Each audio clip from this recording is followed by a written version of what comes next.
Aleluias. Meus amados irmãos, abra conosco no livro de Marcos, capítulo 8. Vamos ler o versículo 22 até o 24. O tema da mensagem hoje é aquilo que todos nós sabemos: Jesus não falha. Amém? Jesus não falha. Marcos capítulo 8, versículo 22, vamos ler até o 24, que diz assim: E chegou a Betsaida, e trouxeram-lhe um cego, e rogaram-lhe que o tocasse. E tomando o cego pela mão, levou para fora da aldeia, e cuspindo-lhe nos olhos, impondo-lhe as mãos, perguntou-lhe se via alguma coisa. E levantando ele os olhos, disse: Vejo os homens, pois os vejo como árvores que andam. Amém? A amada igreja pode se assentar. Irmãos, essa aqui é uma passagem que ela tem uma particularidade muito grande, coisa que qualquer outra parte da Bíblia você não vê essa parte aqui nesse milagre do Senhor Jesus. Vamos começar pela aldeia, Betsaida. Era um local verdadeiramente um local de incredulidade. Era uma cidade incrédula, que também Betsaida significa o quê? Casa da pesca ou da caça em aramaico. Se a gente pegar Mateus capítulo 11, versículo 21, a gente já vai explicar o que Jesus fala sobre isso aí, sobre essa cidade. Mateus 11, 21. Glória a Deus. E aconteceu, ai de ti, Corazim, ai de ti, Betsaida, a cidade, a aldeia que nós estamos pregando, porque se em Tiro e em Sidom fossem feitos os prodígios que em vós se fizeram, há muito que se teriam arrependido com saco e com cinza. Com saco e com cinza naquela época, a pessoa que colocava saco, vestia de saco e passava cinza no corpo, era uma pessoa que estava se arrependendo dos seus pecados, das suas transgressões. Nós podemos tirar a base do rei Davi, quando cometeu aquele adultério com Betseba. Ele tirou a capa dele de rei e vestiu roupa de saco de cinza, para poder arrepender dos seus pecados. Ele falou: não sou digno de andar com roupa de rei, não, eu pequei diante do Senhor. E Davi era tratado como segundo coração de Deus. Então, essa cidade aqui, que era praticamente uma aldeia, que era pequeno lugar, e vários milagres já tinham acontecido ali, mas o povo continuava incrédulo. E assim, nós ainda podemos notar isso dentro de várias igrejas. Continua ainda muita incredulidade. A pessoa não tem a certeza que Deus possa operar um grande milagre na sua vida, na sua família, no marido, na esposa, nos filhos. A pessoa fica naquela dúvida se isso vai acontecer. Por que nós estamos aqui? Nós estamos aqui movidos pela fé e a confiança em Deus, que tudo para nós vai melhorar, vai dar certo. Nós sabemos que enquanto estivermos aqui neste mundo corrompido e contaminado pelo pecado, nós sabemos como passar por dificuldades. Sabemos que a cabeça das pessoas que não têm o Senhor Jesus, ou até as que já se arrependeram e entregaram a vida para Jesus, é diferente da nossa. Ninguém, sim, todo mundo gosta da mesma cor. Um gosta de um vermelho, outro gosta do azul. Um gosta de pão, outro gosta de bolo. Um gosta de café puro, outro gosta de café com leite. É o ser humano. Cada um, às vezes, tem um tipo de cultura, né? Um tipo de, vamos dizer assim, um tipo de viver a vida. A gente não pode querer que todo mundo enxergue a vida conforme a gente enxerga. Mas o que faz a gente entender um ao outro? O Espírito Santo, que pelo menos faz a gente, pelo menos, aceitar aquela situação de uma forma diferente, sem precisar falar uma palavra grosseira com a pessoa. mas até o contrário, até orar por ela se ela estiver totalmente fora dos caminhos do Senhor. Então, amado, Jesus, o que ele faz ali? Jesus pega aquele homem pela mão, quando nós estamos falando aqui, e tira ele da cidade. Tira aquele homem cego da cidade, que nós acabamos de ler aí. Tira ele da cidade por causa de quê? Porque talvez por causa da gritaria, por causa da zombaria, por causa da incredulidade, por causa da hipocrisia. E o milagre precisa verdadeiramente ser feito aonde está o quê? Aonde tem um relacionamento, aonde tem intimidade, aonde Jesus possa estar ali verdadeiramente falando com a pessoa. Se você tem fé, você acredita que eu possa fazer, restaurar a sua visão? Então precisa ter paz naquele lugar. Jesus não trabalha no meio de bagunça não, irmão. Tem que ter um certo respeito. Tanto é que ele pega aquele homem ali para realizar um grande milagre na vida daquele homem que estava no meio de um povo incrédulo, e retira ele, pegou ele, saiu com ele daquela aldeia e levou para um lugar onde ele poderia conversar com ele e também fazer que o milagre acontecesse. Irmãos, tudo que nós aqui vamos fazer, nós temos que verdadeiramente confiar, que às vezes parece impossível, e necessitamos verdadeiramente de usar a nossa fé. Precisamos de usar a nossa fé, porque você não pode assim, meu Deus vai fazer isso. O nosso Deus não é empregado nosso não, irmão. É preciso ter fé. É preciso, cada um de nós, que cada um de nós agrade a Deus. Deus tenha prazer em nos abençoar, prazer em nos ajudar. Deus não é nosso empregado para fazer aquilo que a gente quer, não. Ele faz a vontade dEle na nossa vida. A vontade é de Deus. Se Ele quiser, a gente continua vivendo. Se Ele não quiser, Ele tira a gente. Ele tira a gente daqui. Então, irmãos, os próprios discípulos estavam confusos. Marcos 8, vamos ler o versículo 27 e 28. E saiu Jesus e o seu discípulo para as aldeias de Cesareia de Filipe. E no caminho perguntou ao seu discípulo, Jesus perguntando ao seu discípulo que andava com ele, dizendo: quem diz os homens que eu sou? E eles responderam: João o Batista, e outros, Elias, mas outros, um dos profetas. Quer dizer, nem ele sabia que estava andando com o próprio Deus, com Jesus. Como é que aquele homem ia saber disso? Por isso que ele tirou aquele homem daquela cidade de incredulidade, de pessoas incrédulas, de zombadores, e foi ter um momento com aquele homem para tratar da cegueira daquele homem, daquele homem que era um deficiente físico. Então, irmãos, vamos lá. Aí, para começar, é preciso ter intimidade para entender o propósito de Deus na nossa vida. Porque intimidade, porque aquilo que está acontecendo, o que a igreja precisa pensar? Se está acontecendo uma coisa ruim, que está machucando seu coração, que está cortando seu coração, que está mexendo na sua mente, você fala: o meu Deus, o nosso Deus está no controle da situação. O meu Deus acalma o mar, o meu Deus acalma a tempestade, o meu Deus acalma um vento forte. É isso que a igreja precisa pensar. Mas é assim que é? Não, o que eu vou fazer, meu Deus? Eu não aguento esse vento. O que eu vou fazer da minha... Você tem Deus na sua vida, irmão. É buscar no Senhor. Você pode até cair de joelho, não cair prostrado, chorando, murmurando contra Deus, mas ficar de joelho no chão, porque a vitória do cristão é de joelho no chão. Você dobra o seu joelho, a resposta vem do alto, aleluia, e vem a nossa vitória consequentemente.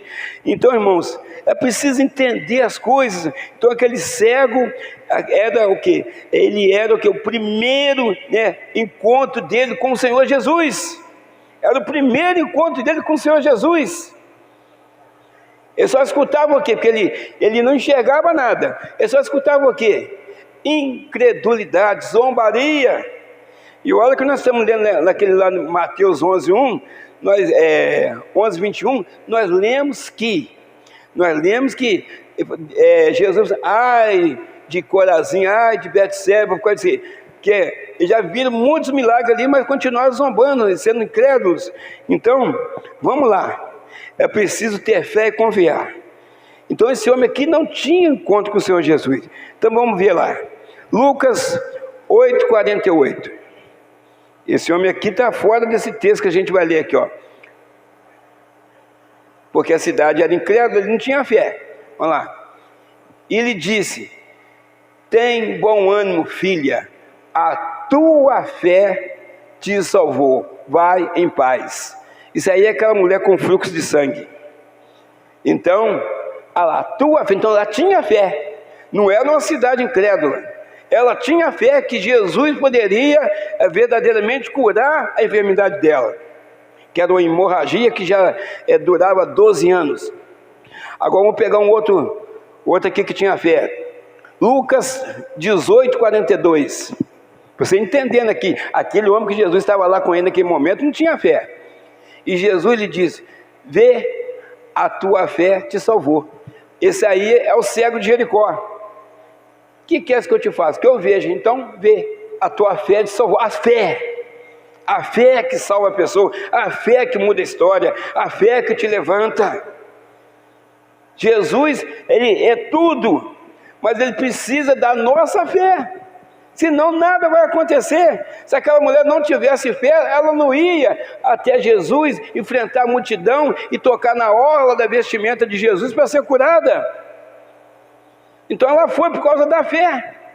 Aquele cego de Jericó, ele foi até impedido de gritar o nome de Jesus: filho de Davi, tenha compaixão de mim, filho de Davi, tenha compaixão de mim. Não, para de gritar, você está atrapalhando o mesmo. Não, deixa ele vir até mim. Jesus foi, encontrou com ele.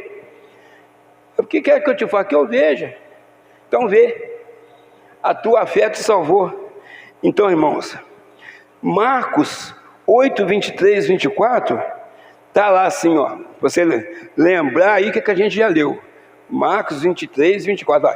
E entrando, Marcos, glória a Deus, aleluia, glória a Deus.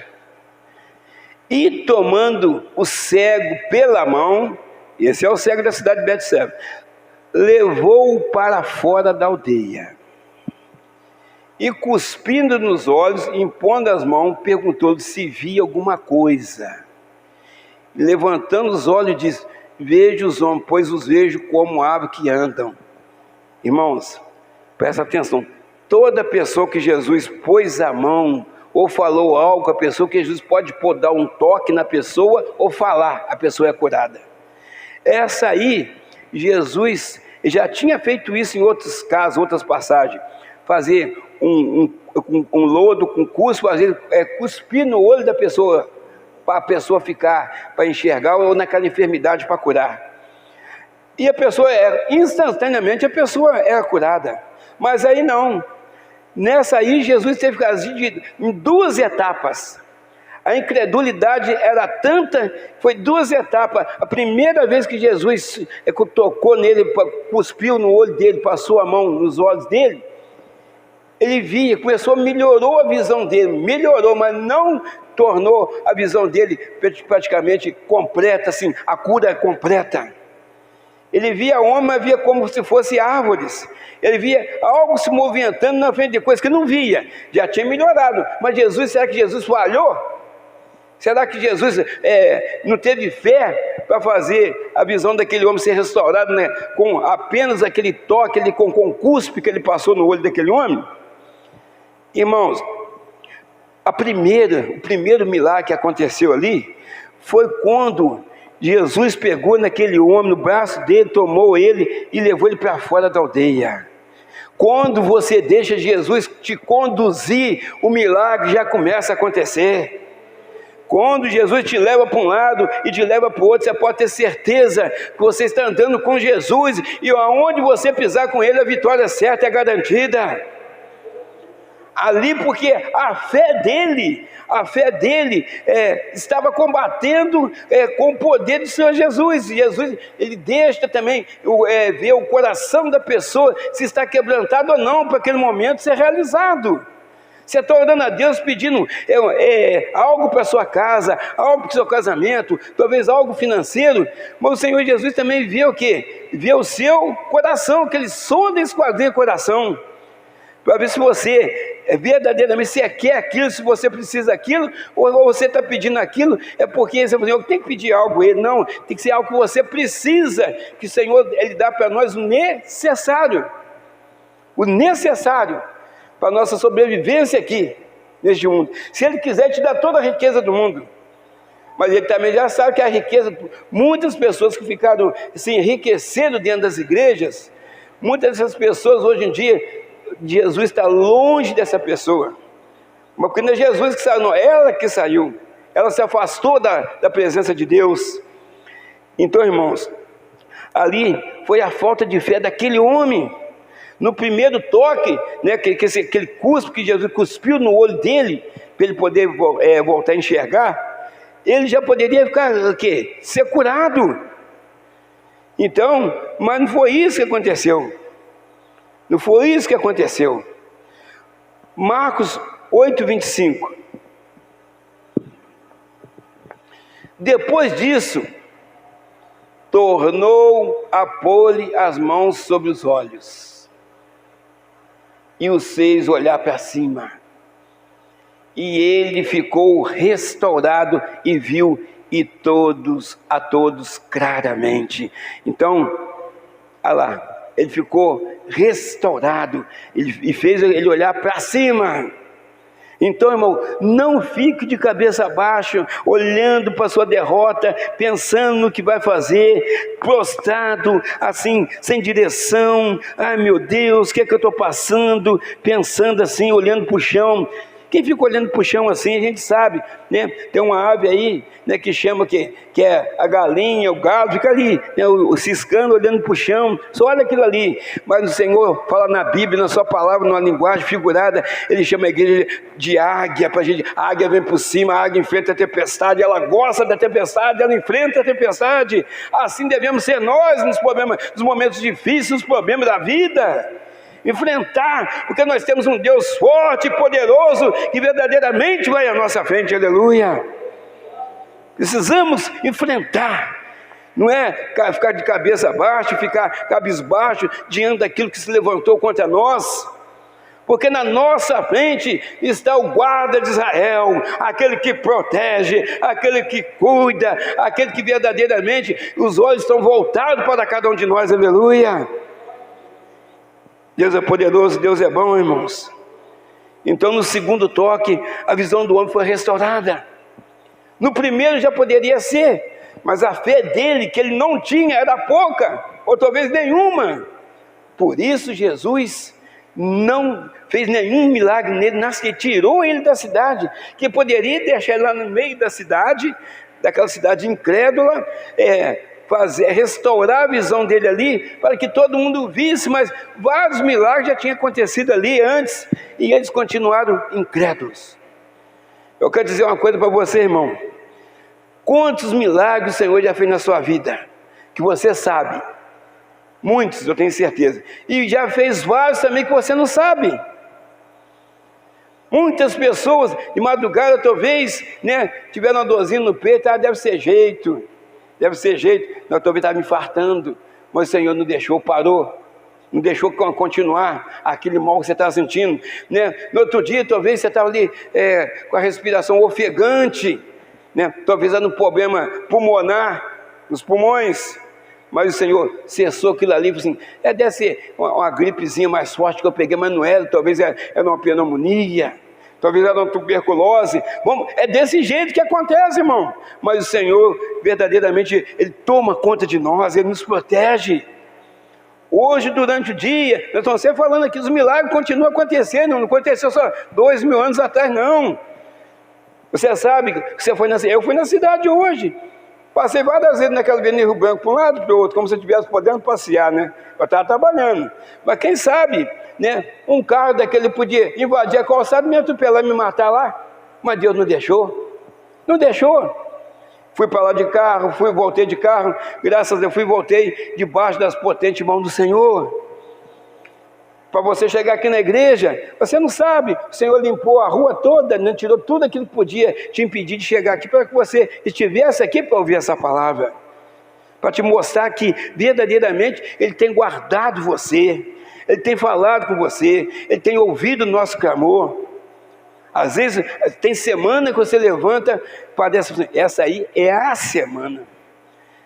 Meu Deus, eu saí disso e entrei nisso, não para as lutas, eu não vou aguentar. Aí você está ali firme na oração, você está com fé, você está acreditando que dias melhores virão. A gente sabe que para a igreja aqui vai ser difícil, mas você está confiante no Deus que você serve. Aí você continua buscando. Aí na outra semana já começa a dar vem aquele refrigério na sua vida. Aí vem bênção para um lado, vem bênção por quê? Você suportou na oração, você dobrou o seu joelho, você buscou o Senhor madrugada dentro, você orou na hora de deitar, você orou na hora de levantar, agradecendo a Deus, e Deus é fiel e justo para te abençoar, aleluia. Então às vezes o negócio amanhece meio tenebroso, mas durante o dia, né, o negócio vai melhorando diante da sua fé, da nossa fé. Então nós temos que ter fé. É como a luz da aurora, né, que vai degrau em degrau, assim, vai surgindo, vai criando até se tornar dia perfeito. Irmãos, mas é preciso exercitar a fé.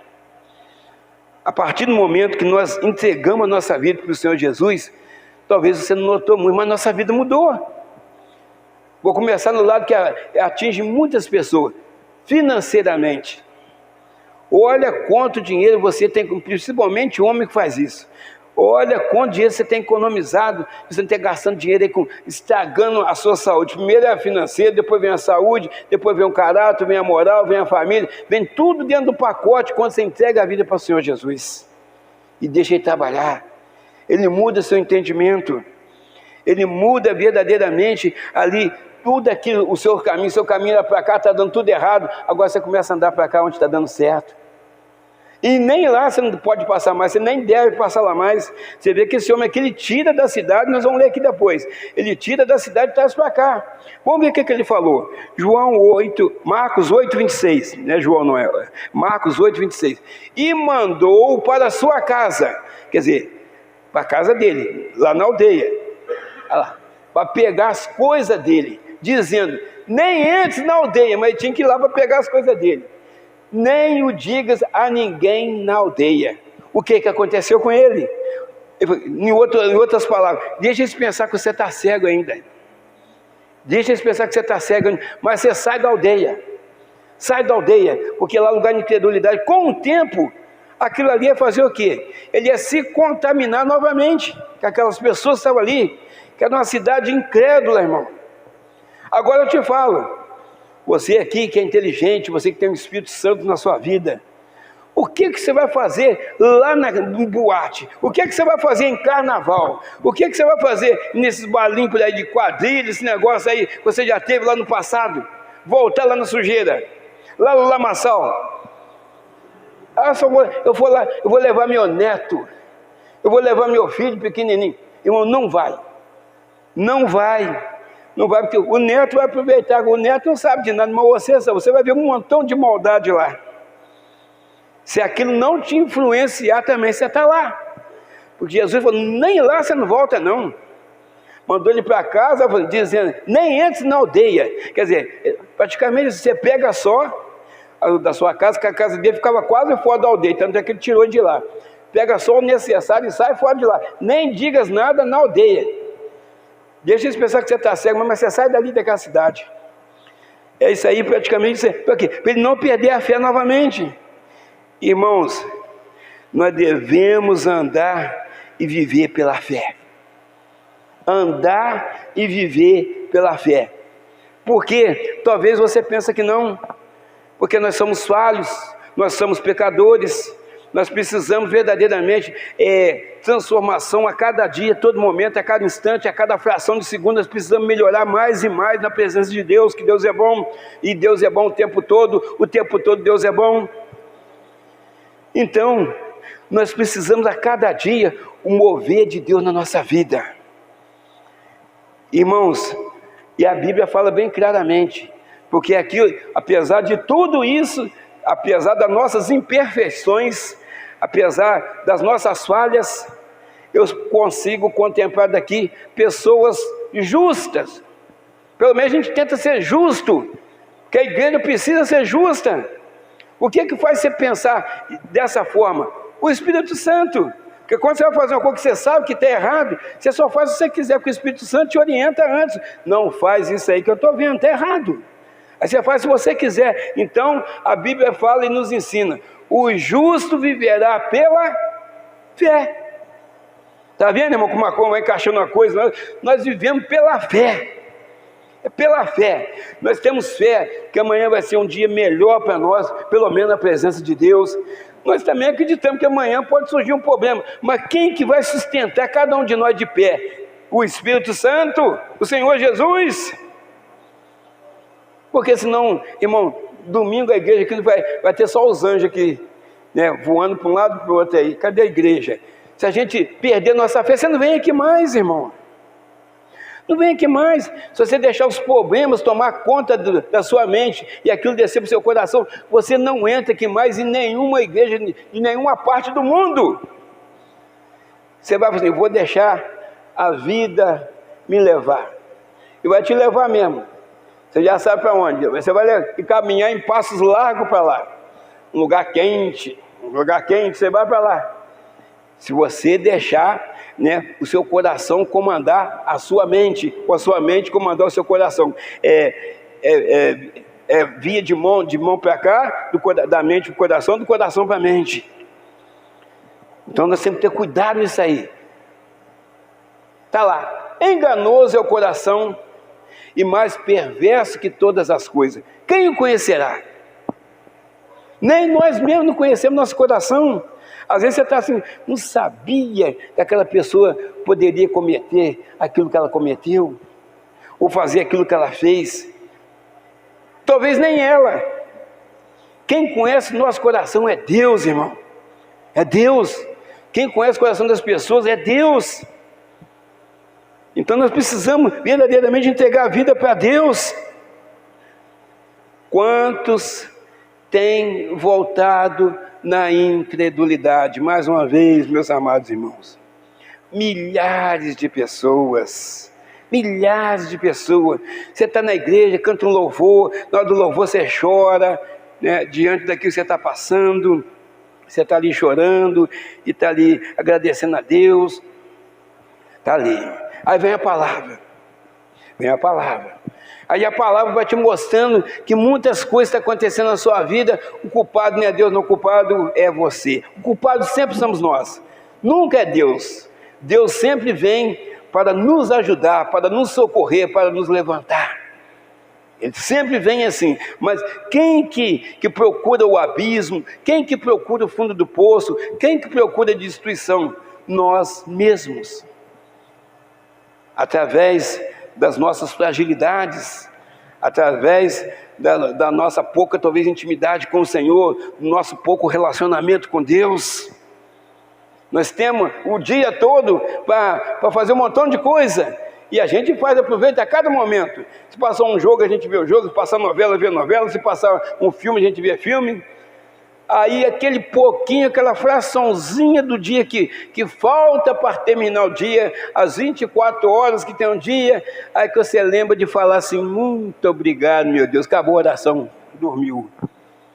Mas o dia inteiro você está ali, Deus está falando.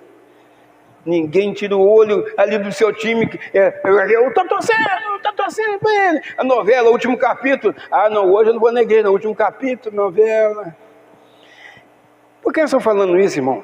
Eu estou falando isso aí, dando alguns exemplos aqui mais fáceis, mas tem muitas outras coisas que a pessoa fica na pracinha conversando um tempão, conversando fiado.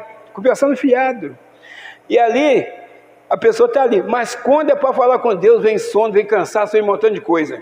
Estou com dor na coluna, estou com dor no joelho, eu não posso abaixar, né? Eu não posso ficar orando muito tempo, porque a minha garganta seca, tem que ter água. Irmão, é um montão de obstáculos para poder falar 10, 15 minutinhos com o Senhor. E o Senhor está de braço aberto para te abençoar, para te curar, para te socorrer, para passar um bálsamo suave sobre a sua ferida. Eu falo que às vezes acontece comigo, eu estou ali, eu falei, puxa vida, eu estou aqui, né? Eu falei assim, esqueci de orar. Aí eu vou lá no banheiro, volto, assim, aí você vai orando, você já vai puxando, vai subindo para cá, vai puxando o lençol, vai caminhando para deitar no travesseiro. Aí parece que o Espírito Santo vai te puxando lá de novo para você ficar ajoelhado na beirada da cama. Às vezes nem gosto de ajoelhar na beirada da cama, eu gosto de ir lá para a sala, cair, eu já sei que eu não vou dormir lá. Se bem que eu já amanheci deitado praticamente no sofá, com a cabeça no sofá, já contei isso aqui. Então, irmãos, aí a gente vê dificuldade, mas a gente quer a bênção, a gente quer a cura, a gente quer casamento bem sucedido, a gente quer. Mas, e a nossa parte? A gente quer a fidelidade de Deus para nos abençoar, mas às vezes a gente é o quê? Infiel com Deus. Nós somos infiéis com Deus.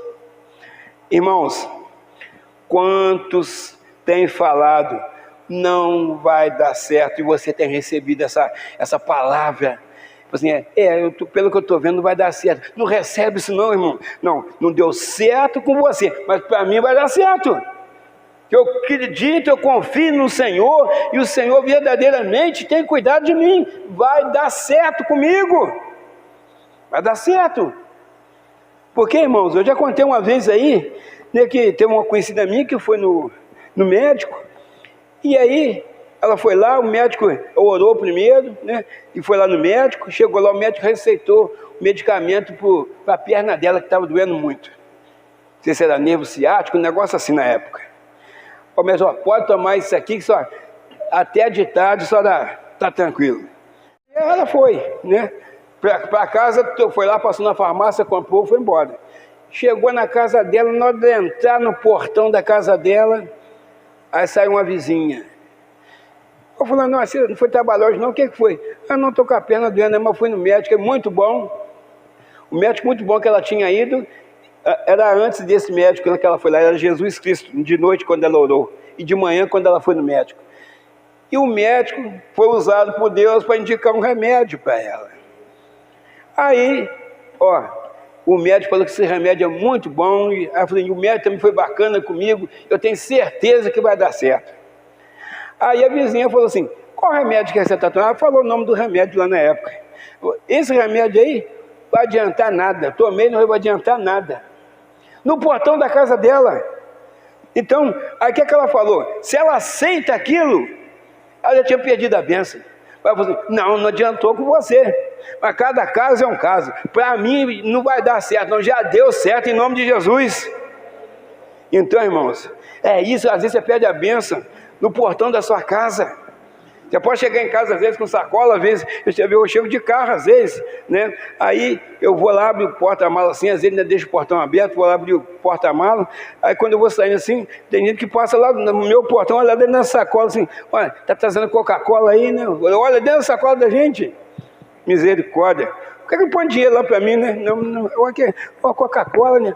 Você vai ter Coca-Cola geladinho daqui a pouco, não vai ter assim, graças a Deus. Está servido aí, né? Não, estou brincando. Olha lá dentro, irmão, que você está comprando.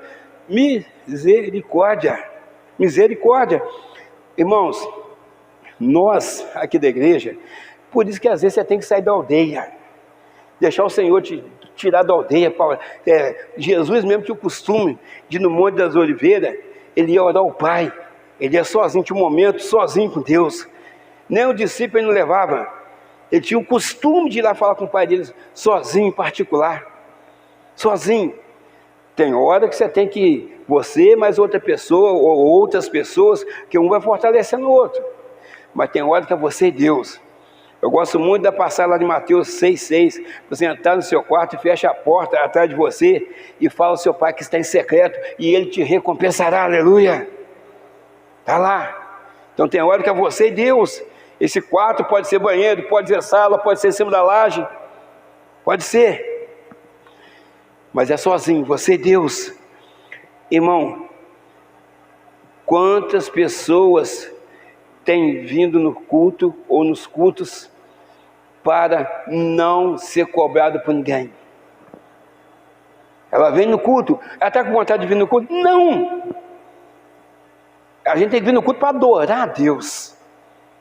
Tudo bem que a gente vem e pede alguma coisa também sempre. Eu sou um, peço a Deus. Eu sou pidão, peço a Deus. Não precisa, eu peço a Deus. Mas a gente vem para adorar a Deus. Agora, tem pessoa que vem para as pessoas não cobrar dela por que ela saiu da igreja ou sumiu da igreja. Ô, fulano, não estou te vendo mais. O que aconteceu? Você sumiu da igreja? O que aconteceu? Para ela não escutar isso, ela vem. Mas já fica olhando no relógio a hora que vai acabar o culto para ela ir embora. Ela está doida para sair dali. Ela não quer bênção, eu quero bênção. Quem quer bênção aqui, levanta a mão. Eu quero bênção na minha vida. Então, irmãos, ela já fica olhando no relógio para ver quanto tempo está faltando, quantos minutos está faltando para acabar o culto, para ela ir embora. Para ela ir embora para casa. Aí ela falou, já fui lá hoje, eles me viram lá, ninguém vai me cobrar, ninguém vai ligar para mim, ninguém vai passar zap para mim, ninguém vai me cobrar na rua que eu sumi da igreja. Eu vou lá. O que ela recebeu aqui nesse dia? Nada.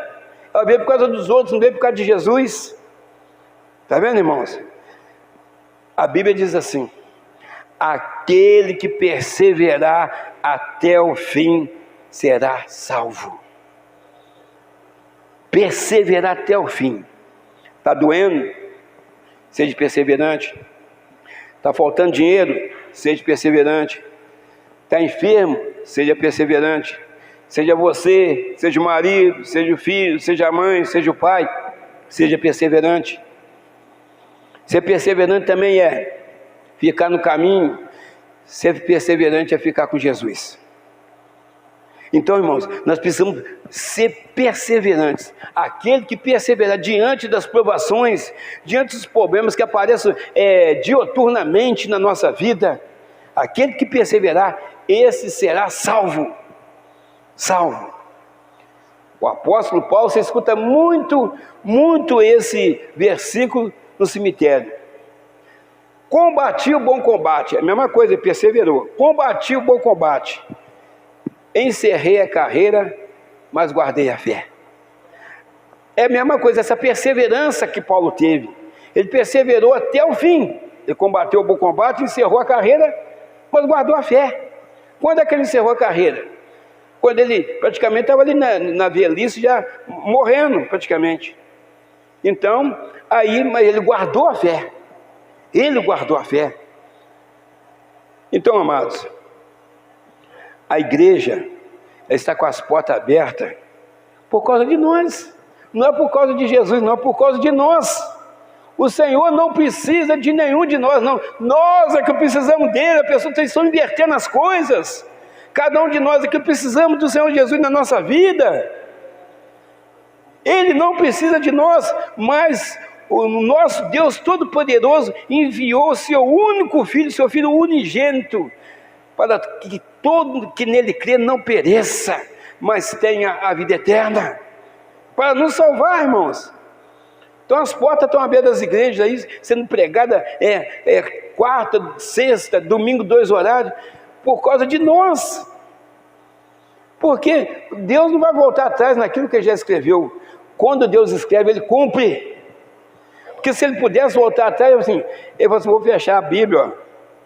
Acabou. Aí vai todo mundo, quem aceitou, quem já está comigo vai ficar, quem não está, vai para o outro lado. Podia fazer isso, mas já está escrito que vai se cumprir. Está se cumprindo tudo aquilo que o Senhor falou. Cada palavra, cada vírgula, cada ponto, está tudo se cumprindo. Agora, você está preparado, meu irmão? Se você for chamado hoje, se acontecer o arrebatamento hoje, você está preparado? Você está no caminho? Você vai passar na porta estreita?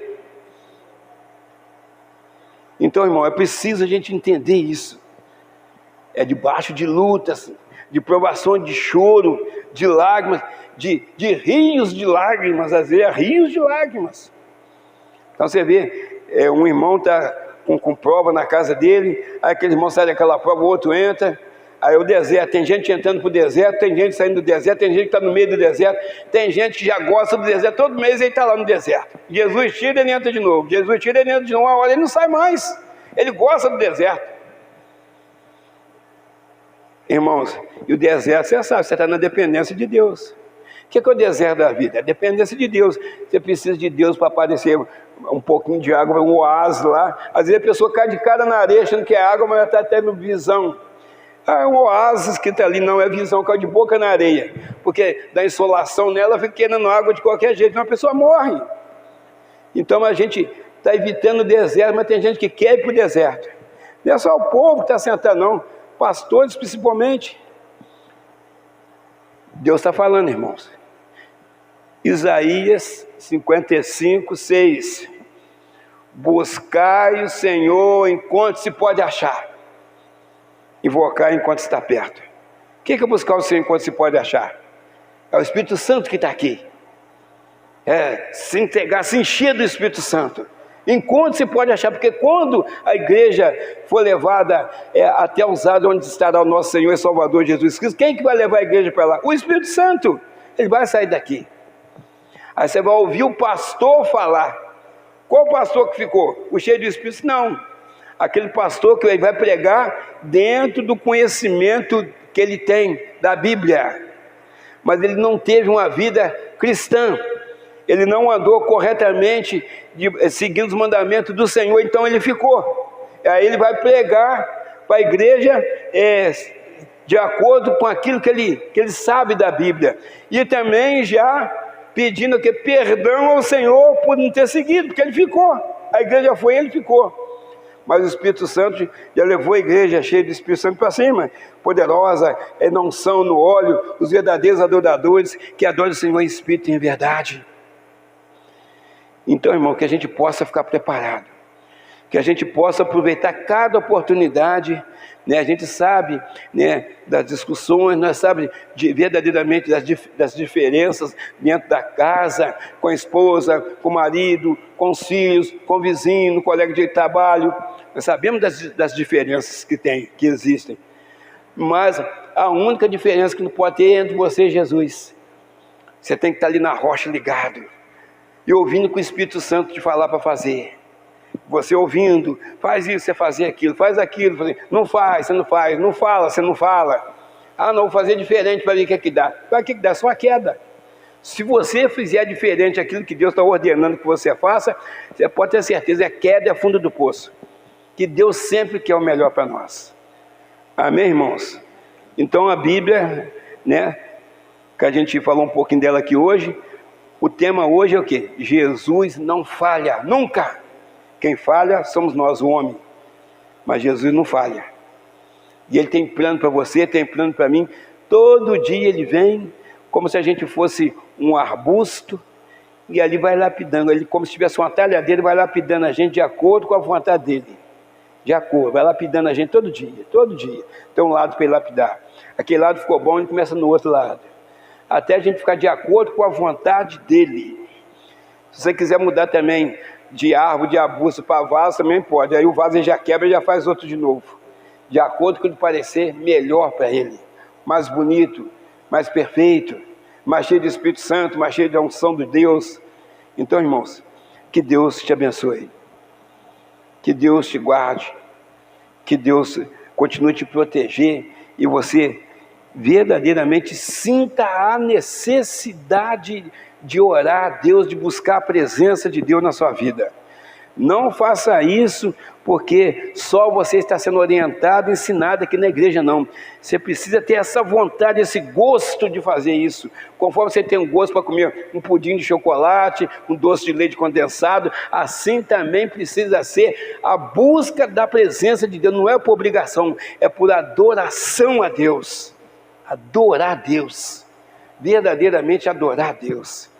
Que Deus tem grandes coisas para nós, que nós somos uma obra inacabada.